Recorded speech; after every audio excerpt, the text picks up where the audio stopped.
Alrighty, welcome to another video. We're going to be watching a video by the YouTuber called Legendary Drops. And he's kind of like a commentary YouTuber, but he mainly focuses on like games. Whereas like Moist Critical, another commentary YouTuber, he just does like pretty much everything he comes across. But Legendary Drops, he primarily does video games and whatnot. And he's going to be talking about Activision here. The video, the title is Activision is a Cancer. To which I say, yeah, that's about right. I have no idea what it's about. Judging by the thumbnail, I want to assume Call of Duty because of that. And then also, the only thing I can remember Activision actually doing in recent memory is just Call of Duty and no other game. Which is honestly sad. Because it's definitely like the higher ups too scared to do anything else than just Call of Duty, and it's literally taken it to the point where Call of Duty has just gotten stale.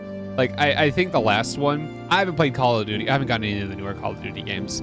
I haven't really caught up, been keeping up with that for a while. But I heard that the last Call of Duty was bad, especially like in the terms of campaign, which is just sad to see. It really is. But with that being said, if you enjoyed this video, please do leave a like, leave a comment, and then subscribe along with the bell notification because that helps this channel grow. And I want this channel to grow. But yeah, and also you're probably going to see me chewing throughout this video. I gotta play chicken nuggets. I got dino nuggies.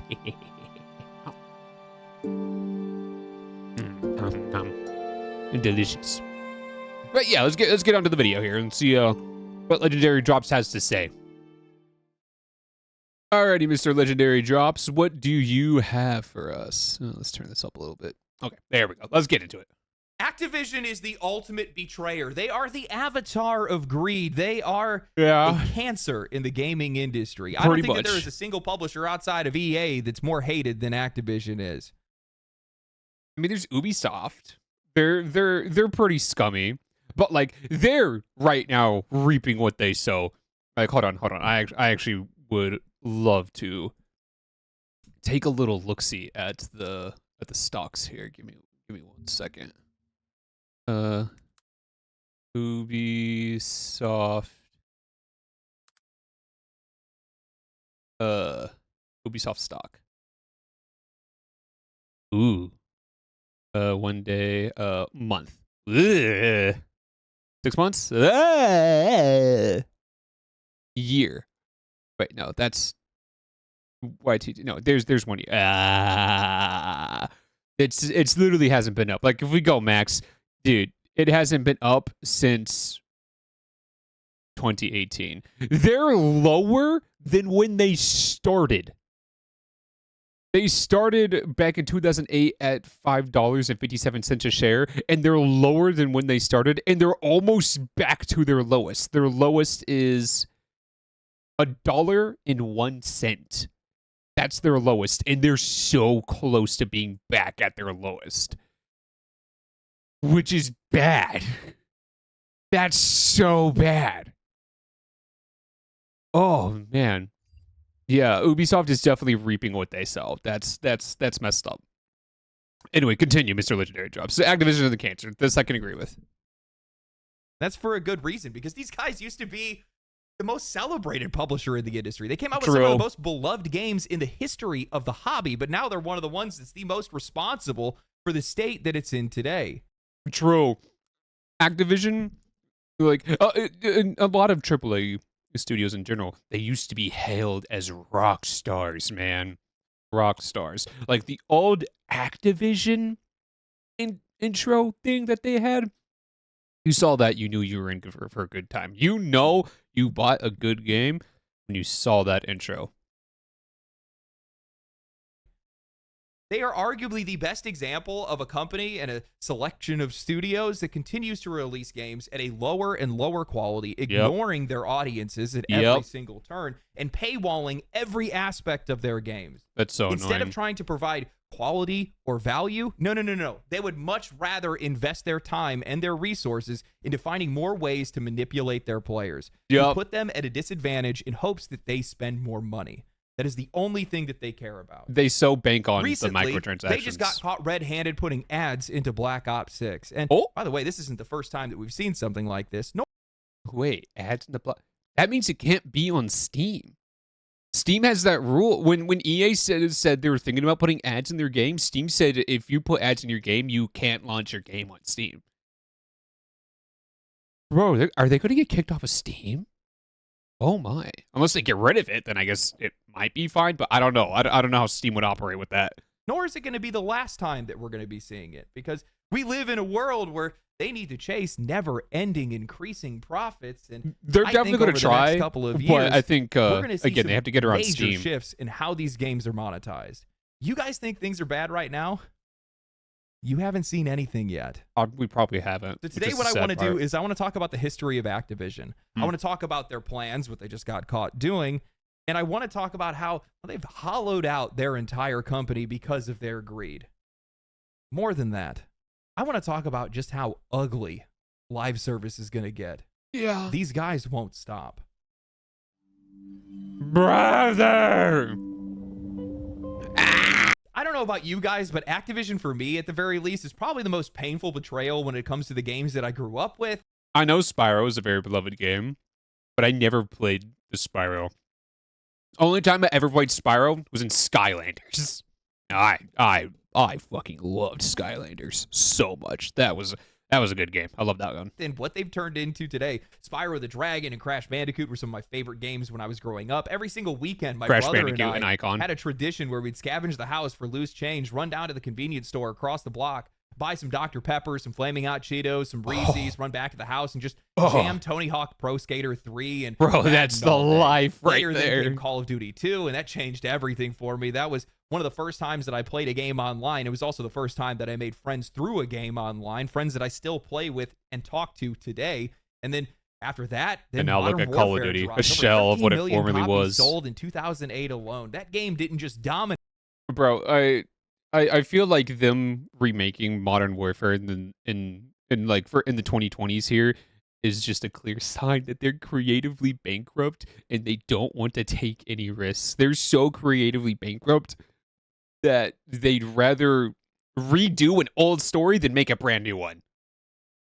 Yeah, sure, some of the more unique Call of Duties like Advanced Warfare or Infinite Warfare, and stuff like that. So some of that might have been a miss in some cases, but I can argue those games, aside from the loot boxes, are infinitely better than what the modern Call of Duty is right now, which is sad. In sales, it became a cultural milestone, a default personality type for an entire generation of kids. It was the game.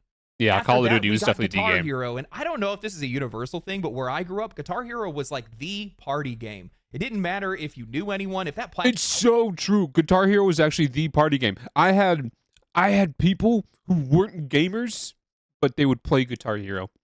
They would get like whatever console was on, and they'd play Guitar Hero. I had there's a neighbor at my grandmother's house. He doesn't play games. He wasn't a gamer, but he played Guitar Hero. Like so much Guitar Hero. Plastic guitar was plugged in. You were a part of that room. People would crowd around and watch, either heckling or awestruck by your skill. It was the social equalizer at the time. I would spend hours in my basement practicing expert mode just because I wanted to be good, because I needed to show off. I mean, these weren't just games. These were landmarks, and all of them were published by Activision. Through the 2000s and into the 2010s, Activision sat at the peak of the gaming industry, and honestly, it felt like it was the peak of gaming itself, too. Man. These were titles that helped drag gaming into the mainstream. Before this era, gaming was still something to be mocked. You were either a kid or a neckbeard. But Call of Duty and Guitar Hero, along with a long list of other great franchises that came out from studios at the time, too, changed perception. They didn't just sell, they normalized gaming. They made it cool. And as much as I hate to admit it, a lot of Activision's early success can be traced back to Bobby Kotick, the man behind everything I now despise in this industry. Also, he definitely was a contributing factor and to the downfall of Activision and Blizzard. Like it's bad, man.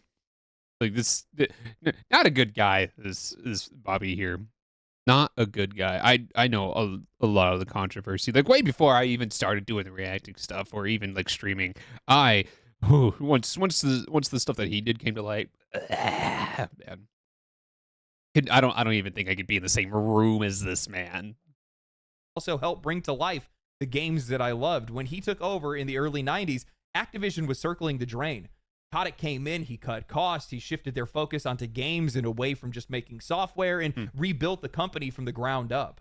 He bet on big partnerships, Neversoft with Tony Hawk, Naughty Dog with Crash Bandicoot, Insomniac with Spyro. Then he moved on to acquisitions, locking down studios like Infinity Ward so he could control their IPs outright. The strategy was clear. Build lasting franchises, release consistently, and hype them up like clockwork. Yeah, but also having complete control of that. Kotick saw that gaming, not film or TV, was the future, and he pushed Activision towards that front. These games were designed to be accessible but deep, something that anybody could pick up but difficult to master, packed with iconic music to make sure that they were culturally relatable at the time, threw in some slick marketing. True, a lot of video game music is amazing. Social experiences. These games weren't just fun, they felt cool. But let's not get it twisted, because none of this ever came from the love of the craft. This wasn't about the games themselves. It was purely for profit. Always about the margins. Once Activision peaked, their focus shifted from making great games to extracting as much they want profit. Hell, let's money as they possibly could from them.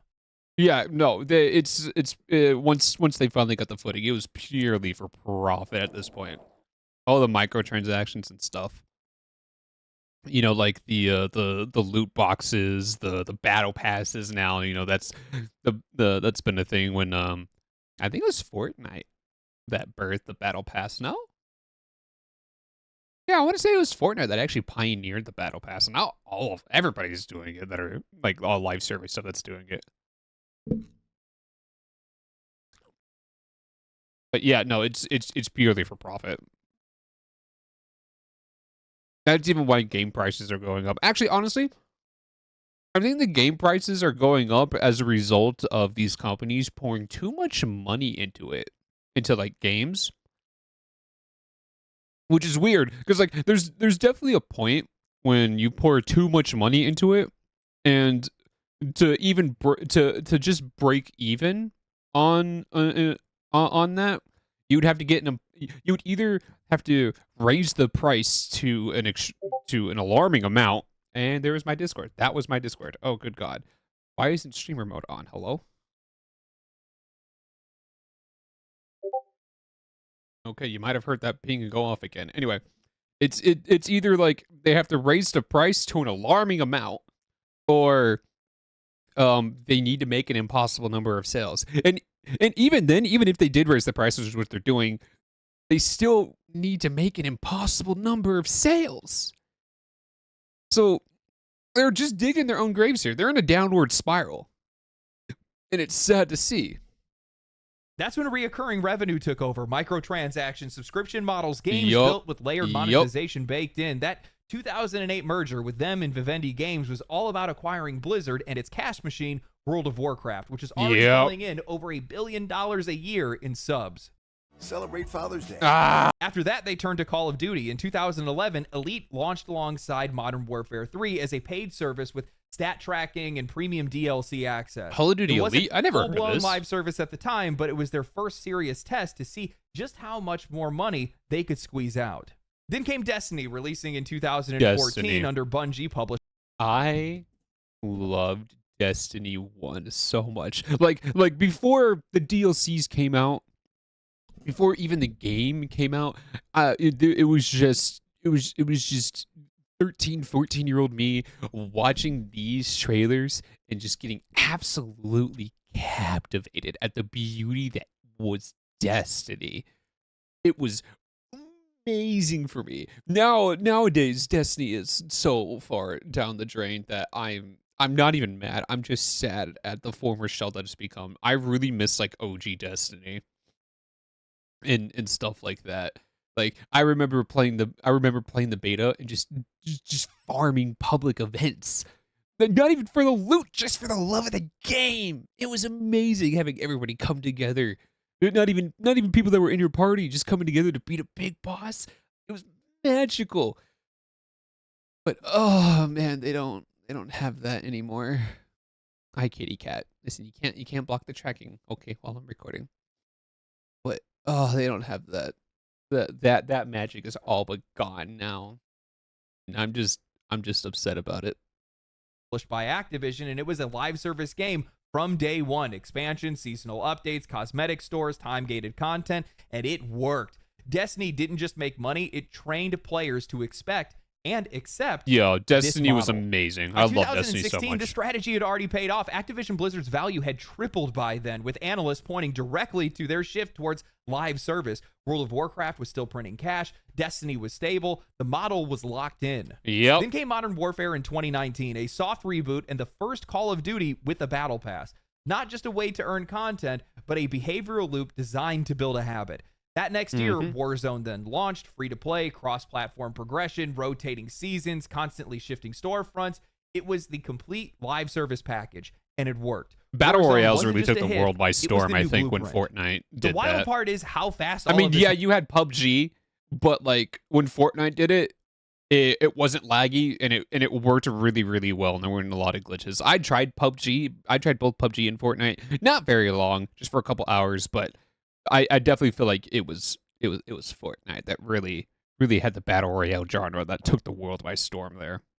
Happen. Battle passes, cosmetics, seasonal grinds, they all feel like they've always been a part of the formula. Like these things have always been here, but they're still recent. We've only been dealing with a lot of the fallout from this for only, the past 5 years? Activision just kept pushing the line every year a little further. In 5 years, they completely rewrote the rules. And none of this is improv, by the way. These guys have been planning this for a long time. Back in 2017, they had already filed for a patent, a system or a method for driving microtransactions in multiplayer video games. The core idea? Use matchmaking to manipulate players into spending. Pair lower spending players with higher performing ones covered in premium cosmetics and make them believe that the cosmetics are the difference. Dress for success. Bro, they actually wanted to make you believe that. I know, like when I used to play League of Legends, gross. I don't anymore. But like, you know, we would throw jokes around and be like, it's the skin that makes you better at the game. You know, it's the skin, it's the drip. You look so good, and that's why you're better. But oh my god, we said it as a joke, man. They really tried to get you to they really tried to brainwash you with this. The patent spells it out. A junior player may wish to emulate the marquee player by obtaining weapons or items used by the marquee player. These guys were engineering insecurity, building systems not to improve their gameplay, but to make you feel worse unless you played. That philosophy hasn't gone away. Also, it weaponizing their FOMO foundation.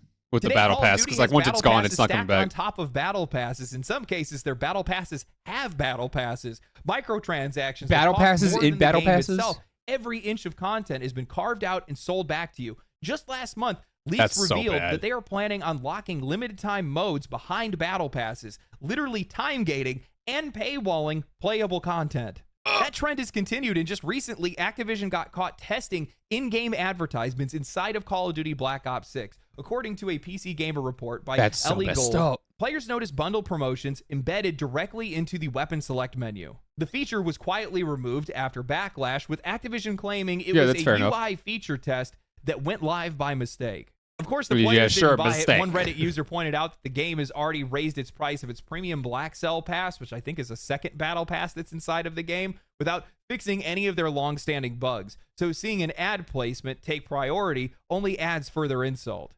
Others had said if this is a free-to-play game like Warzone, then maybe it would be expected, but Black Ops 6 is a fully priced release.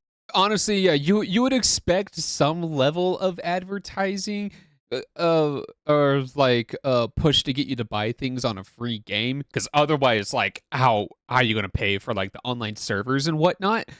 But man, on a game you buy, that's yeah, that's definitely not right. That's definitely messed up in a lot of ways. And it's not like because some of these actually look bad. There's a lot of cosmetics in there that look really good too.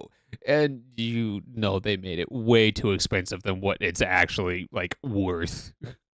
One commenter called it pathetic, comparing it to a desperate mobile game constantly begging for more cash. Yep. The writer then goes on to say, even if this was an honest mistake, the fact that Activision was running a test like this clearly means that ads as a feature is something it feels worth trying out, and that is at least being talked about. Yeah. They went on to bring up other controversies, like how they... No, yeah, if it wouldn't bring, like, they're talking about it and doing it because they know it would bring them money. It's the entire end goal, just getting more money. If they knew it wouldn't make them money, then they wouldn't do it. Which is why they keep doing the battle passes, the microtransactions, because it's actually making them money. How much? I don't know. It's probably definitely dwindled down because people are sick and tired of it, but it's still making them money, which is why they're still doing it. They recently charged $90 for a Teenage Mutant Ninja Turtles bundle, and $90. $90. Not even Warframe charges you nowhere near that much for their skins. Oh, good God. $28 for Squid Game skins that completely missed the point of the show.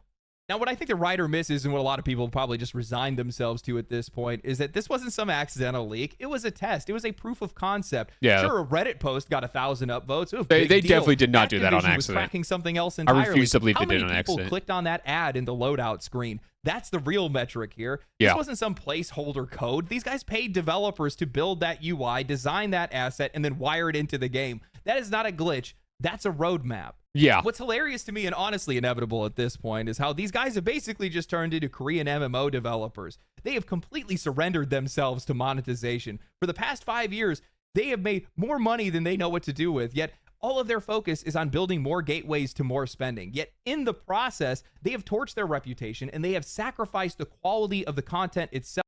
Like, when Diablo 4 released, I never played Diablo 4, so I don't know how true this is. I just heard it by word of mouth in like some online posts. Like when they have the little things and like in the corners and whatnot to where it's like, hey, go to our store, buy some stuff, or like activate your battle pass. Some people claimed that their mouse would snap, just snap to the store button or activate the battle pass button. And I think a good chunk of people were complaining about that, and I think even some streamers caught it live of their mouse just snapping over to like to the microtransaction features, which is insane. By the way, I think that might actually be illegal, but I'm not too sure about that. Black Ops 6 and Warzone just aren't good games to play anymore because they never take their foot off the gas. No, yeah, they're not. There was this brief They put moment where they monetization floated the first idea and of staggering fun Call of Duty last. releases, giving a little bit of time for the teams to be able to improve the engine and letting the players have some room to breathe as well. But that plan lasted for about 5 minutes before they just cranked out another Rush sequel. And it's not like the players haven't noticed. One of the Redditors had nailed it. They said that they would rather build out ad tech before fixing game-breaking issues. Performance is dipped in these games. Cheating is absolutely rampant. Whether it's modded controllers, soft hacks, They're or wall literally hacks, putting it's rare fun to play a last. full match, especially in Warzone, without running into somebody that's exploiting the game. And none of that ever gets fixed because there's never any time for it. Every year is a reset. A new game, a new store, a new monetization cycle, and all of it pulls focus away from what's broken. I mean, even the install size of these games have become a punchline. Call of Duty ballooned from 30 gigs to nearly 500 gigs. Now, That's wild, man. It's literally half a terabyte. That should be unacceptable. And honestly, I think most of that is probably their ad tech. Either that or the fact that they're focusing on such hyper-realistic graphics that they have no time to optimize it. Along with refining their ad tech, like what that comment said. They're prioritizing the ad tech and stuff first, and playability and having fun last, which should not be the case, man. Now requiring its own dedicated drive just to play. I talked with current and former Call of Duty developers, and they all said the exact same thing. They said if we just had one more year, a single development cycle, they could fix it. But that year never comes, and every single new release buries the engine never allowed deeper under patchwork code and tech debt that nobody has the time to clean up. And now that's catching up to these guys. What I've been saying on this channel for the last couple of years now is happening in real time. You cannot ignore quality forever. Since Black Ops 6 launched, the series has hit its lowest player count in history. In March, 87% of the player base was gone. Even with its latest update, they're still down 77%. Jeez. Not even the... I honestly thought that Black Ops was going to stop at the third one. I really did. I suppose like when they got to 4, it was definitely a red flag, especially since Black Ops 4 never had a campaign. I never played Black Ops 4, but like I know it didn't have a campaign, which is bad. Bro, how are you gonna have a Call? It's like it's the first and only Call of Duty without a campaign. How are you gonna have that? How are you gonna do that? Stupid. Return of Verdansk could save the game because the same broken foundation is still there.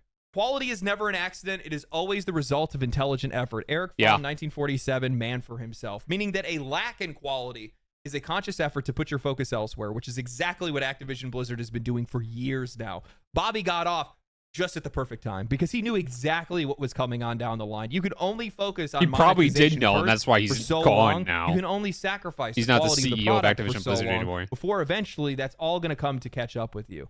And I think it already has. Looking at their entire catalog, World of Warcraft, Call of Duty, Diablo, Overwatch, most of their games are whatever. Yeah, they're I can't play Warzone. I tried to go back. I wanted to go back. I love Verdansk. I love playing Warzone with the boys. Yeah. But the minute that I hop back into the game, whether it was the quality of the game or the monetization of it, there was just no way. I got to put 20 to 30 hours into it just to be able to grind weapons and perks, to be able to be viable in Warzone.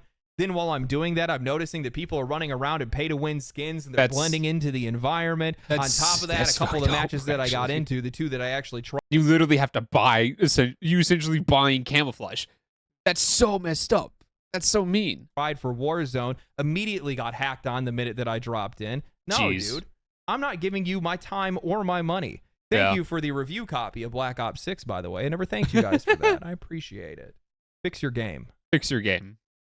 You know, I've always heard people say that Call of Duty will never die, but that's like saying a rainforest will never burn. All you need is the right set of circumstances. Call of Duty is definitely dying. A couple of dry seasons, somebody left out an oily rag, somebody left a campfire still burning, maybe there was a strike of lightning. Call of Duty is 100% all of a sudden it's all going There's going to be a time where it's going to be Look at Overwatch right now. They push their players, they push their buttons, they lowered the quality of the game, they stole the copy that they paid for, turned it into a worst version of that game, increased the monetization. While the Rivals pops up, bam. Hey, don't forget they even went back on promises on Overwatch 2. They literally promised in campaign, and they didn't give it. Literally the only difference between Overwatch 1 and 2, the campaign. And they said no. And then I think after mass amounts of backlash, they added a semblance of a campaign, but it just ended up being really bad. I think it ended up being like a wave defense type thing. I don't know. I never played Overwatch 2. Everybody's gone, just like that. You have to respect the player. You have to respect the quality of the product. You can try to make as much money as you want, but those things always have to come first. And the funny thing is, it's not just Activision. It's a whole slew of companies that are following the same playbook, the same blueprint. Yeah. They're all... This is the equivalent of a restaurant spitting in your food right in front of you and then them being shocked when you don't want to pay and walk out and never come back. It's like, what did you expect?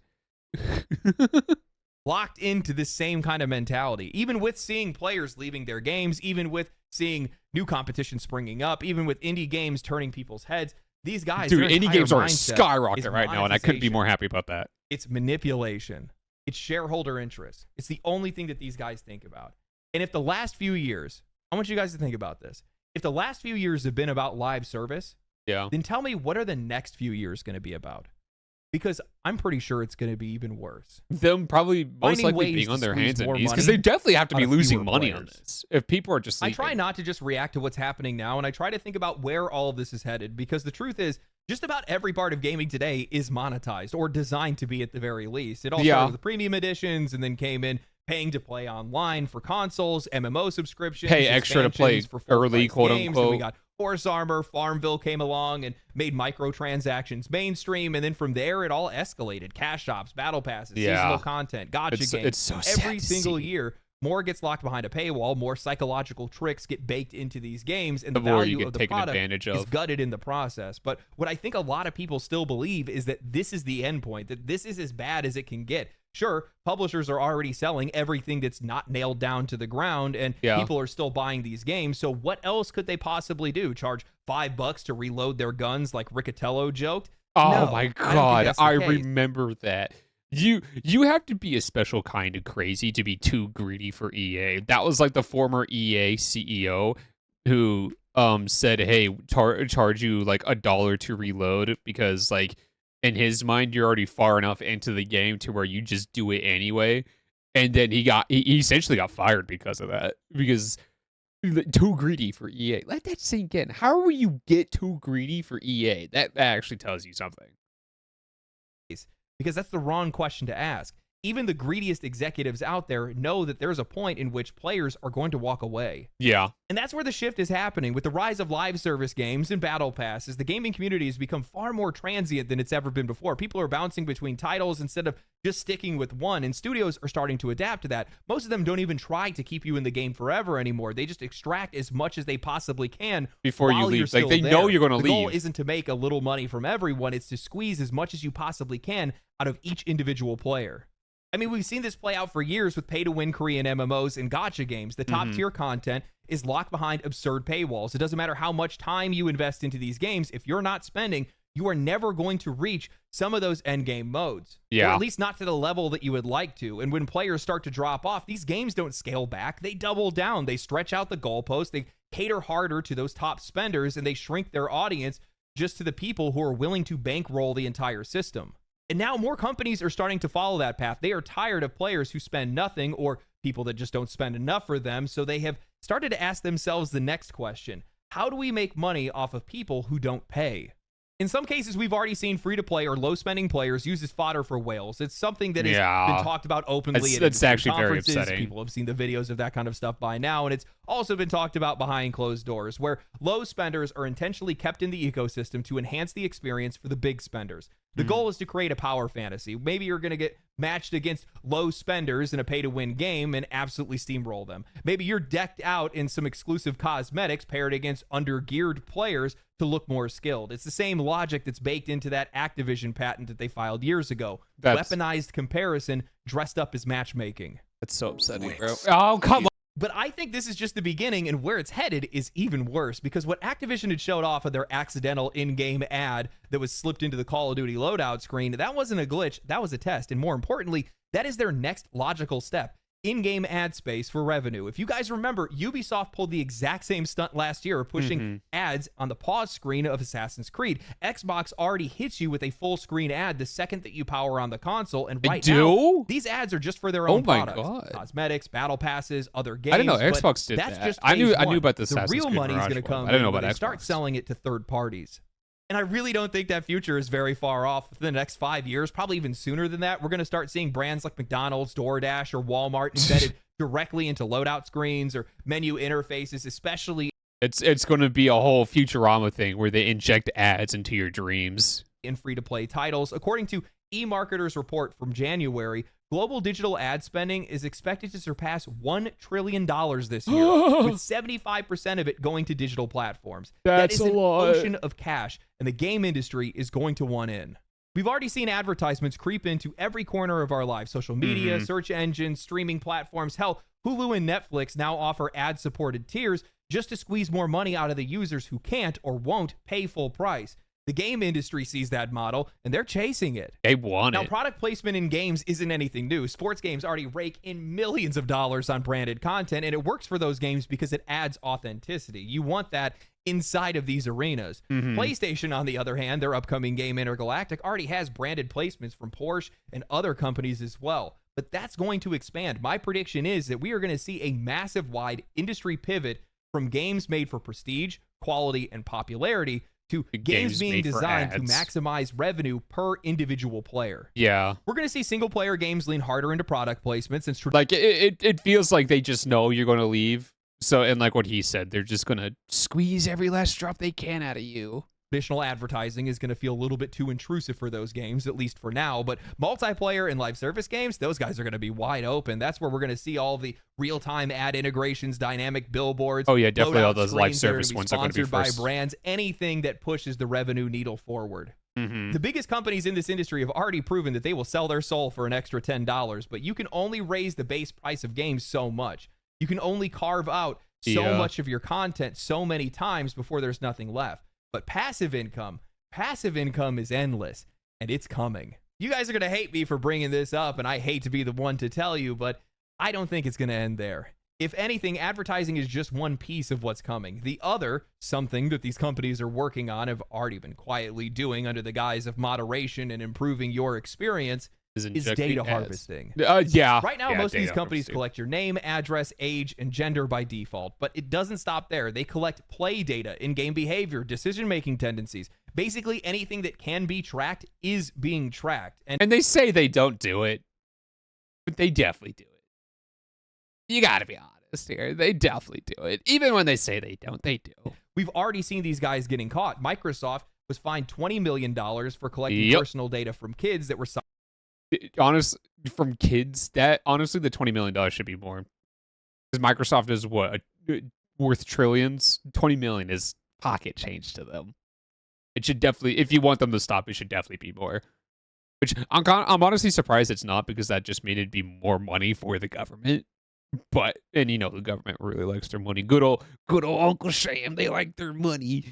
But you know, signing up for Xbox accounts. Epic was just hit with a staggering $520 million fine for Fortnite.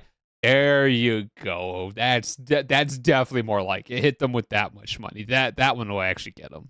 I don't know, like definitely not fully, but like that definitely put a dent into it, you know. Not just for data collection, but using that data to build dark patterns targeting children into making purchases. Yeah, that one's actually messed up. They're currently under investigation, facing an $85 million lawsuit for quietly harvesting. Really sucks for their stocks to be down right now, doesn't it? Oh, good. Data from single-player games. Now, there are supposed to be protections in place, but that only applies to kids under the age of 13 or when consent isn't given. That's the reason why these guys have been sued in the past. But let's be real here. Consent is just a checkbox that's buried under a wall of legalese that nobody's going to read. That's true. The reason they make it long on purpose agreements are intentionally so that you won't read it all. Written in bulk. They can put whatever they want in there. They're not meant to inform you. They are meant to wear you down. Just click agree and let the data stream begin. Yep. And once they have that data, they can use it however they want. Sometimes it's just to personalize your experience, but that can mean anything. Skill-based matchmaking, behavioral targeting, feeding you the right offer at the right moment, silently running A/B tests on you in the background, creating blind focus groups without even telling you, or selling your data to third parties so they can fine-tune their ads to be even more effective. I think this is what passive income is going to look like for these companies in the coming years, or at least what their next monetization strategy is going to be. And I think this is where the industry is ultimately headed, because what is more profitable than players who don't pay, players who look, players who linger, players who keep their eyes on screen, and the more data they get, the more they can sell to them, either directly or through targeted engagement. Whether it's Ubisoft scraping play patterns or Call of Duty sliding in ads in their load screen, this is just the beginning. We're only in phase 1 right now. What comes next is just being tested, and most people won't even see it coming.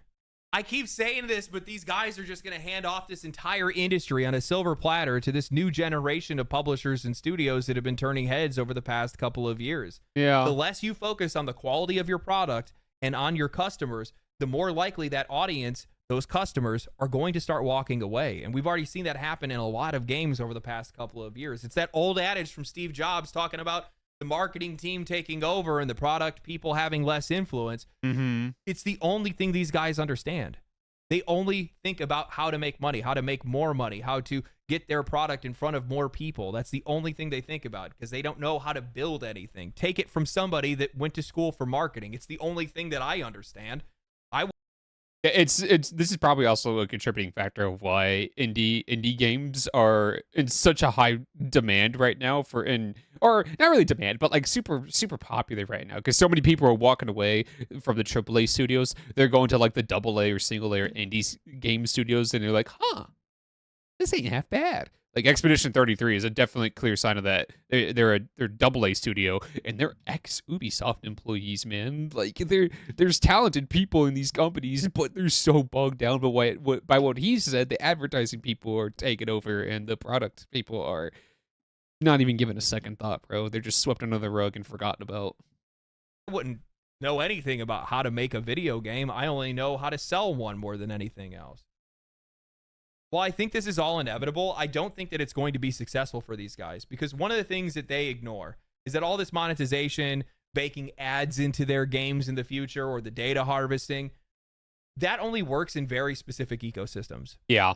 Gaming is It's much definitely more not going to work in controlled by gaming. its audience. We are much more vocal and influential because gaming is an active hobby, not a passive one. That's so true. Like they may do this, but it probably won't last that long because we can just leave. Like what he said. There's a point to where people will just leave. And I'm sure these AAA gaming studios know that point to where we will just leave, but they'll try their best to get as close as possible before hitting it, because they will definitely hit it. They're 100% going to hit it, and all that money is just going to suddenly stop coming in for them. And like I said, indie games are going to come on a rise, baby. I feel like indie games have yet to like fully come in. I feel like it's as time goes on, if these AAA studios continue down this path, indie games are going to get more and more popular as the time goes on.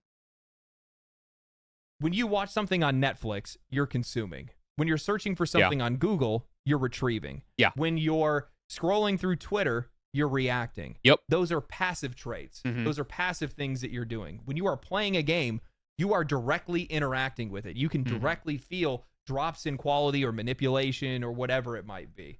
They don't want to be immediately stopped by experiencing ads. those games, not just consuming them. Which means that we will notice it. Yeah. And we will talk about it. Mhm. And we will push back on it. And that's what makes this thing difficult for those guys to actually be able to get through. Yeah, you know, can definitely feel an ad the pops difference. up on Google or Twitter, that doesn't destroy my experience. I barely even notice it. I just like ads on Google or Twitter or even YouTube. That doesn't even destroy like my experience and whatnot. It's because I'm just sitting here, you know, and like at least with YouTube, you know, most of the time you get a skip button. You just gotta wait a couple of seconds. You press the button. But like for stuff like Twitter. Yeah, I still haven't got my account back, but you know, like I see an ad, I just scroll right past it, you know, and it doesn't bother me nothing because the next thing is right there. I don't have to. It doesn't block me or anything. It's like, no, you got to watch this ad to continue on. No, you just go right past it and you don't give it a second thought. scroll past it. But if an ad popped up in my weapon loadout screen or my pause menu, that's then I'd going to be kick upset. me out of the game. That is going to destroy my immersion. Yeah. And as a result, People want to be immersed. players are going to consciously just not play those games. Yeah. That's what the end result of that is going to look like. Some players are going to do it unconsciously. They're not even going to be paying attention to it. They won't even know why they stopped playing a game. And the reason why they did is because they were never in the game to begin with, because they kept seeing an ad or whatever it might be. Yeah, they kept that getting took them out of stopped, the and they don't want experience. that. We don't want now that. they're not paying attention to the game anymore. It's not the path that I would go, but I know it's the path that these guys are going to try to run through. They want It's to not dive gonna end down well into for them, it I'll so tell you that bad. right now. Again, this just goes to show the massive gap in priorities when it comes to AAA and indie publishers today, and indie studios as well. Because one side has only so much time, money, experience, and resources, and they only can pay attention to just the game. How does it play? Does it look cool? Are people going to be interested in this? That's the only thing that these guys can think about. They can't take all the time in the world to come up with all these monetization strategies. That's why if you guys have ever noticed an indie game that has tried to do the same monetization strategies as some of these AAA companies, I've never they seen get it. pounded into the dirt. They don't stand it. To me personally, I've never seen like any indie game that tries those monetization strategies. I'm pretty sure there probably has been a couple studios that might have tried it, and he's probably right. They get stopped. And you know what? I honestly think he is right because I haven't heard of them. They get like what he said. They get pounded. They're done, and it's definitely bad for them because I don't hear about those games. Like indie games thrive from word of mouth because the game is good. Especially something like Expedition 33. Yeah, I knew that game like existed when it like got announced, but I didn't see anything after that, up until release, when people got it, played it, and said that shit was busted. A chance because they can't do it nearly as well, and players aren't expecting it either, which is a part of it as well. But yeah, the other side, the AAA side, these guys have lost touch. They don't even recognize the customer, yeah. And the only thing they can think about is growth and profitability. One side of this is sustainable, the other side is not. I'll let you guys take the time to figure that part out. Anyway, I hope you guys enjoyed the video. If you guys did enjoy the video, like the video. I did enjoy this video, and honestly, I guarantee you, like, the higher ups at Activision, I guarantee you they never even touch video games, man. They're there solely to squeeze out profit. They definitely never touch video games at all, ever, period. And that's super sad to see. But you know what? Hey, that just makes way for indie games, baby. I will always appreciate a good indie game, or even like the AA studios. Definitely, I feel like there need to be more AA studios. You know, they don't have that big of a budget pumped in there, so they don't have to worry about making an impossible number of sales just to break even. Not even make a profit, just to break even. And then they can focus more on, you know, making the game good. But yeah, that's going to be it for this video. If you'd enjoyed, again, please do leave a like, subscribe if you haven't with that bell notification, leave a comment, and I'll see you guys on the next one. Bye bye.